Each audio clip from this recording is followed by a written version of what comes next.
challenges. So based on what happened before, usually people say, okay, we don't want that thing anymore. Yes. And we've seen so much destruction that we have said, how about we put in a law so that this is what will guide us? That's what a law does. It guides you. So let's put in this law and we shall abide by it.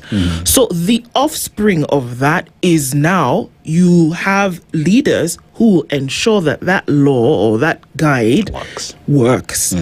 So in the event that under you, it is not working, what would be the next action? You see, the Constitution also has those safeguards. For example, term limits. For 5 years, we go to an election. We have the election. A president is chosen with a mandate to execute his manifesto, his or her manifesto. And then every 5 years, there's a review. It's actually 4 years. But it's 4 years now, yeah.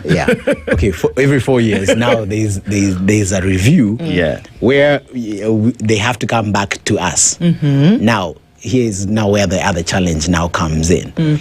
You know, democracy actually requires some form of kind of civic standards and civic education for people to understand what it is that we collectively want. Okay. Politicians will always be politicians. They'll circumvent to maintain the status quo. They'll give goodies, isn't it? But actually, we are meant to be sitting down and reviewing for the past 5 years or past 4 years. How have things been? If we do a marking scheme, then we decide. We look at, okay, what are the options? If we are retaining the president, we retain the president. If we are changing government, we change government. So that safeguard is actually there in the Constitution. Did it start strong from that go? Why do I say that? When you look at the implementation of the Constitution immediately after the promulgation, you remember the commissions that we had, the Nyachai Commission, Commission on Implementation of the Constitution. You talk about the Devolution Committee, I think, by then that was also in charge of handling transfer of functions to the counties at the time.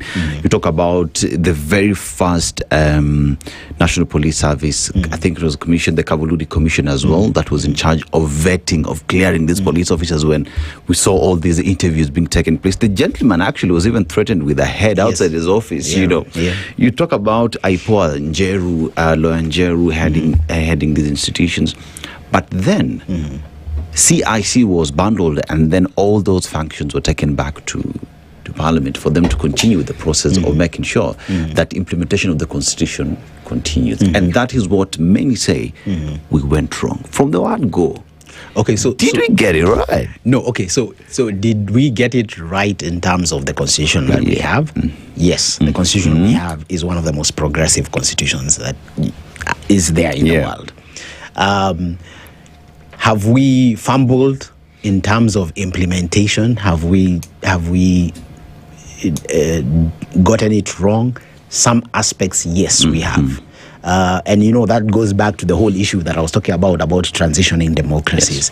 You know, when you have a system that favors a certain elite or a certain group of people, and then you have a radical change, there are people whose mindset is still vested in the old system.